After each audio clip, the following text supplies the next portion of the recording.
হ্যাঁ ও তো ঠিক আছে, জুতা কই মানে কি, ও তো পারফেক্টলি ঠিক আছে। হ্যাঁ জুতা পরো তো, জুতা পরতে পারো? হ্যাঁ হ্যাঁ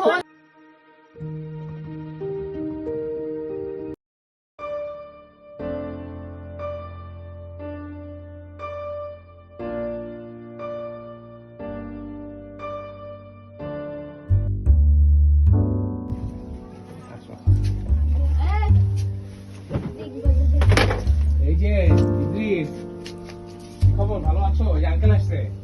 কে আসছে বলো তো? এই যে কাকা আসছে, কাকা আসছে। এই যে কাকা আসছে। হ্যাঁ হ্যাঁ কাকা আসছে, বলো কেমন আছেন? ও কি মোবাইলে শুধু লাইটটা দেখে না? ও এই মোবাইল দিয়ে কি করে? মোবাইলে গান শুনতেছে। ওকে কি কানে ধরছে? গান শুনতেছে। ও কিন্তু অডিওর সাথে, ও কিন্তু নট ভিজুয়ালাইজেশন, ভিডিওর সাথে না।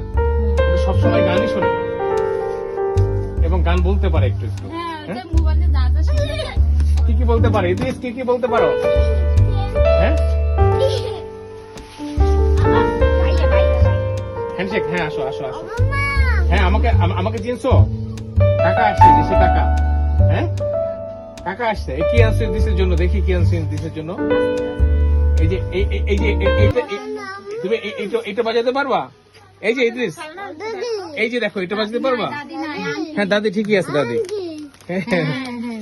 এই যে এটা বাজাতে পারবা? এটা বাজাতে পারবা? এই যে চাপ দিলে বাজে, দেখো এই দেখো।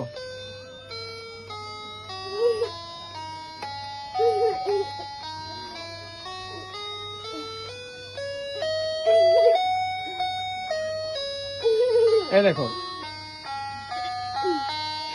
এখানে চাপ দিলে আবার অন্যরকম বাজবে, এখানে একটা চাপ দিয়ে রাখতে হবে। এবার অন্যরকম বাজবে। এই দেখো, এই দেখো ইদ্রিস, এই যে দেখো, এই যে ওকে ওইটা দিয়ে আপাতত বন্ধ রাখতে হবে, কিছুদিন চেষ্টা করতে হবে। এইগুলো বাজারে দেখাবেন, ঠিক আছে? যতক্ষণ ব্যাটারি থাকে এটা, হ্যাঁ যাতে ওইখান থেকে একটু মনে। এই যে তুমি বাজাও, এই নাও তুমি বাজাও, চাপ দাও চাপ দাও। এই যে চাপ, আমি দেখাই দিই। এই যে আঙ্গুল দিয়ে চাপ দাও, আঙ্গুল দিয়ে চাপ দাও। এই যে চাপ দাও চাপ দাও। এই যে চাপ দাও চাপ দাও। হ্যাঁ চাপ দাও, আঙ্গুল দিয়ে চাপ দাও, চাপ দাও। হ্যাঁ দাও। এই যে একটা একটা করে চাপ দেবে, এরকম একটা একটা করে, এরকম একটা একটা একটা, ঠিক আছে? হ্যাঁ বাড়ি যাও, মানে বাড়ি গেলে ও একা করবে, মানে এটা হচ্ছে, এটা পছন্দ হয়েছে, এখন ও একা খেলবে। আচ্ছা হীরা, ওই যে হীরার কাছে মোবাইল দেন, এটা আপনি দেন। হীরা একটু। আর ইদ্রিস তোমার জন্য কি এনেছে দেখো তো, ম্যাডাম কি এনেছে। হীরা এই যে তোমার জন্য ম্যাডাম কি এনেছে দেখো তো, ম্যাডাম কি এনেছে তোমার জন্য।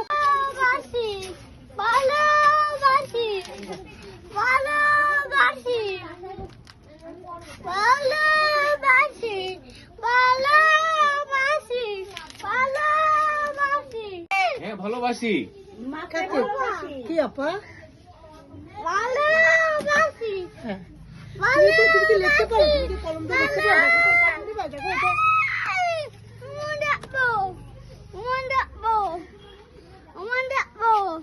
কথা ওর মতো বলুক, আপনি বলেন। ওর যখন জন্ম হয় তখন কি কোনো সমস্যা নিয়ে জন্ম হয়েছিল? না, তখন আর কোনো সমস্যা নিয়ে জন্ম হয় না, তখন আমরা কোনো সমস্যা বুঝতেও পারিনি। কত বছর পর্যন্ত সমস্যা ছিল না? 6-7 মাসের মধ্যে আমরা বুঝতে পারি। কি বুঝতে পারি? কি খিচুনি হতো বা খিচুনি হয়েছে, খিচুনি হয়েছে। আর কি হয়েছে? খিচুনি হয়েছে পরে 6 মাসের পরের খিচুনি। 6 মাসের পরের খিচুনি। 6 মাস পরে থেকে একটু খিচুনি হয়েছে। হ্যাঁ খিচুনি হয়েছে পরে, এরকম ক্ষণে 6 মাস পর 3 মাস পর একটা খিচুনি হইতো। হওয়ার পরে আড়াইশোটা ভর্তি করতাম, অনেক কাগজপত্র আছে, স্টিলটা অনেক কাগজ লাগিয়ে দিচ্ছি। তারপর লাস্ট একটা খিচুনি হইলো, মানে ঘন্টাখানিক জন্য আমার মনে হচ্ছিল যে ঘুমায় চলে গেছে। ঘন্টাখানিক জন্য আমি ছিলাম নীল হয়ে 250 বেডে। তোমরা একদম টেবিলে শোয়াই রাখলো, আমি দাঁড়িয়ে দেখলাম, তা আমি কনফার্ম হয়ে গেলাম কিন্তু না, 1 ঘন্টা পরে থেকে আল্লাহর একটা রহমত আছে না, ওইখানে আমাদের যে আবেগ, কিছু আয়াতুল কুরসি দিলাম, নাচ করলাম, আবেগ প্রকাশ করলাম, তারপর দেখি কি আসলেই তো চোখ খুলছে। অবাক লাগছে। এই ডাক্তার গেলাম, চিকিৎসা দেখলাম, তার কাছে এই ব্যবস্থা করছে, এই তারা হয়তো নর্ম ধরে টরে পরে স্যালাইন দিয়ে বিদেশ শহরে রাস্তা থেকে আচ্ছা ওইটাই এর জীবনে বড় বড় আচ্ছা ওটা গেল। ওকে আপনারা বেঁধে রেখা শুরু করছেন কবে থেকে? বেঁধে রেখা শুরু করছি এখন প্রায় গড়ে মানে সারা ধরা দিয়ে পরে গড়ে 1 বছর। ওর বয়স এখন কত? 6। তার মানে 5 বছর বেঁধে রাখা শুরু করলেন কি কারণে? এই যে বেঁধে রেখা শুরু করছি যে মানে অত্যন্ত তার একটা দুষ্টমি, অত্যন্ত একদিকে হাইটে চলে যাওয়া, কোথায় যাবে কি করবে ঠিক নাই, নদীতে পড়ে ডাকো তো শোনে না, পানিতে যে পড়ে যেতে বাবা পারে। ফের দাদা ফের যাইস না। দেখাশোনা তো ওইভাবে সাথে থেকে সম্ভব না, এই জন্য বেঁধে রাখা। আচ্ছা এখন ওকে আপনাদের পরিকল্পনা কি, যে এরকম বেঁধে আর কতদিন রাখবেন বা কি করবেন, ওকে নিয়ে আপনাদের চিকিৎসার পরিকল্পনা বা ওকে কি করবেন আপনারা, আপনাদের পরিকল্পনা কি? আলহামদুলিল্লাহ, যদিও কোনো চিকিৎসা থাকে আমরা তো জানি না, আমরা তো একদম হত দরিদ্রতার মধ্যে দিয়ে একজনে বলা যায় যে আমরা মূর্খ মানুষ বলা যায়, তেমন শিক্ষিত না, অনেক কিছু জানি না পৃথিবীতে। সেই হিসেবে বলতে চাচ্ছি যে ওর যদি কোনো ব্যবস্থা থাকে, কোথাও থেকে আল্লাহ তাআলা কারোর মধ্যে ব্যবস্থা করে, সেই ব্যবস্থা হোক, সুস্থ হোক, চিকিৎসা হোক, ও ভালো ফিরে আসুক, এইটা আমাদের তো পাবো। প্রথম ব্যবস্থা হচ্ছে আদর যত্ন। এখন সেইটাও তো আপনারা দিতে সক্ষম হচ্ছেন না। এটা আরেকটা ভাই মানে আরেকটা ভাই আছে, ওর মাও দেখলাম রুগ্ন শুগ্ন, তারপরে আর্থিক অবস্থা জিরো, ভিতরে এমন একটা পরিবেশ, ওখানে বাধা থাকলে তো দিন দিন আরো খারাপ হবে। প্রথম হচ্ছে ওর আদর যত্ন ছেড়ে দেওয়া রাখা। এখন এই জন্য আপনাদের ওর সাথে একজন লোক সার্বক্ষণিক থাকতে হবে। সেটা আপনাদের পক্ষে তো বোধহয় সম্ভব না। সম্ভব? একটা লোক কি সার্বক্ষণিক ওর সঙ্গে দিতে পারবেন? আমরা যে ট্রিটমেন্ট প্ল্যান, থেরাপি প্ল্যান যেগুলো আমরা ডাক্তারের কাছ থেকে পাবো বা আমরা যেটা দিব, সেইটা ম্যানেজ করার মধ্যে একটা লোক কি সার্বক্ষণিক ওর সাথে দিতে পারবেন আপনারা? সেগুলো তো নাই, একমাত্র মা ছাড়া তো এর দায়িত্ব ওর মা তো ফ্রি না, একটা বাচ্চা কোলে, এইভাবে আর কিছু করেন না। বা একটা লোক রাখার মতো সক্ষমতা তো আপনাদের নাই। এর দাদি যে সে অসুস্থ, এর দাদি অসুস্থ, নানি অসুস্থ, নানির মাথা রাত হয়ে গেছে, সে বাড়িতে পড়ে থেকে মানে ব্যাপারটা হলে পারিবারিক ব্যাপার, সেই নানি আরেক জায়গায় বিবাহ করছে, সেখানে তোর নানি মানে ওর মার মা বিয়ে করছে। হ্যাঁ, সে একটা সংসার আছে, তার মাথার সমস্যা নিয়ে সেই সংসার নিয়ে জীবন যাপন করতে, সেখানে তো নিয়ে রাখা সম্ভব না। আর দাদি সে তো প্রায় অসুস্থ, তার বাড়িতেই থাকে, এবং আমার স্ত্রী যে তারপরে মাঝে মাঝে আমরা নিয়ে গেলে আমার বাড়িতে রাখি। এই হীরা, অর্পা, ওর জন্য 3 মাসের একটা প্ল্যান বানান, 3 মাসের একটা সেবার একটা সার্ভিসের একটা প্ল্যান বানান। ওর সাথে একটা লোক দিতে হবে। সেই লোকটা আমরা দিতে সক্ষম কিনা একটু দেখি আলাপ আলোচনা করে। যে লোকটা সার্বক্ষণিক ওর খোঁজ খবর নেবে, বাসায় গিয়ে 3 বেলা খাচ্ছে কিনা, ঘুমাচ্ছে কিনা, ছেড়ে দেয়া থাকলে কি করতেছে, খেলনা, সে ওকে নিয়ে পার্কে যাবে, ওকে নিয়ে ঘুরতে যাবে, ওকে এখানে নিয়ে আসবে, থেরাপি দিবে, মানে ওর সাথে 3 মাস। 3 মাসে এরকম একটা মানুষকে রাখতে গেলে তার বেতন কত আলোচনা করে দেখেন। আপনার কি কোনো কিছু বহন করতে সক্ষম?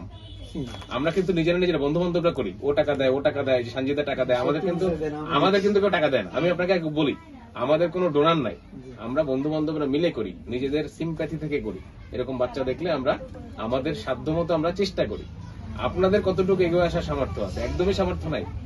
আমরা তো জীবনে ঘরে বসে খাওয়াইতে পারবো, এগুলো করতে পারবো না। কিছু কিছু জিনিস, কিছু প্রেসক্রিপশন যদি ডাক্তার লিখে দেয়, কিছু জিনিস কিনতে বলে, সেগুলো তো পারবেন। কিছু ওষুধ যদি কিনতে বললাম চেষ্টা মানে একেবারে পারবেন না বললে তো হয় না, তাহলে এটা একটা খারাপ ব্যাপার। কিছু তো পারতে হবে। ইনশাআল্লাহ পারবো। ধরেন আমরা 80 আগাবো, আপনাদের 20 তো আগাতে হবে। আলহামদুলিল্লাহ আমি 20 আগাবো, এই জন্য আমি 200 টাকা ইনকাম করছি, ওর জন্য 20 টাকা একেবারে না করলে তো আমরা পারবো না। না। আপনাদেরও কিছুটা করতে হবে। আমি দাদা হিসেবে তো দায়ী আছি, ইনশাআল্লাহ চেষ্টা করব। আচ্ছা দেখেন, আমার কোলে কিন্তু অনেক মানুষ সুস্থ হয়ে বসে আছে, আছে না? এর কিছু কৌশল আছে, টেকনিক আছে, যেটা আপনারা তো জানেন না, আমরা করতে যাই, ঠিক বা বুঝি না। ওই যে সহজে নিষেধ করা যাবে না, এরও একটা সিস্টেম আছে। টেবিলে উঠতে গেলে এটা খুলে উঠতে হবে। ইদ্রিস, এটা খুলে উঠতে হবে। হ্যাঁ, এটা খোলো। টেবিলে ওঠার নিয়ম আছে, এটা খুলে উঠতে হয়। তোমাকে টেবিলে উঠতে দিব আমি, কিন্তু এটা খুলে তারপর টেবিলে উঠে তুমি শুয়ে পড়ো। হ্যাঁ, এই যে এবার টেবিলে উঠে ইদ্রিস শুয়ে পড়বে। যাও যাও, তুমি টেবিলে উঠে শুয়ে পড়ো। এদের বাধা দিলে আরো বেশি বিগড়াবে। হ্যাঁ, একটা ফুল নিয়ে আসো, একটা ফুল দাও মোবাইলে, ছুটে ফেলো, খেলা করতে হবে ওর সাথে। এখন 3 মাসের একটা থেরাপিস্ট ওকে দিতে হবে। আজকে আলোচনা করেন। অর্পা, সঞ্জিদা, আমি যেটা বলি, দেরি করলে পরে ভুলে যাবেন। এই বাচ্চা একদিন যাবেন, ভুলে যাবেন, এরকম হবে। করলে করে ফেলতে হবে। একটা প্ল্যান করেন, আমাকে বাজেট দেখান, আমি কিভাবে করা যায়। আজকে থেকে শুরু, ঠিক আছে? আজকে থেকে আপনার বাচ্চা এখন প্রথমত হচ্ছে ওকে বেঁধে রাখা বন্ধ না করলে একটা সময় আপনার ছেলেকে কামড়ানো শুরু করবে, দাঁড়িয়ে যেতে পারবে না, মানে কিছু করতে পারবে না। আরেক বছর গেলে ওর বলে মানে আরো অ্যাগ্রেসিভ হয়ে যাবে, ঠিক আছে? একটা কুকুরকে যদি আপনি বেঁধে রাখেন, ও কিন্তু পাগল হয়ে যাবে। ছেড়ে দেয়া কুকুরকে অসুস্থ ভালো কুকুরকে আপনি বেঁধে রাখেন, 1 বছর বেঁধে রাখার পরে কুকুরটা পাগল হয়ে যাবে। আপনারা কামড়ানো শুরু করবেন। বাস্তব পুরো আমাদের বাড়ি ফেরত দেখছি বাস্তব দেখছি ভাই বাড়ি করে কুকুর বাঁধতে রাখতে 1 বছর পরে তারিখ ছাড়িয়ে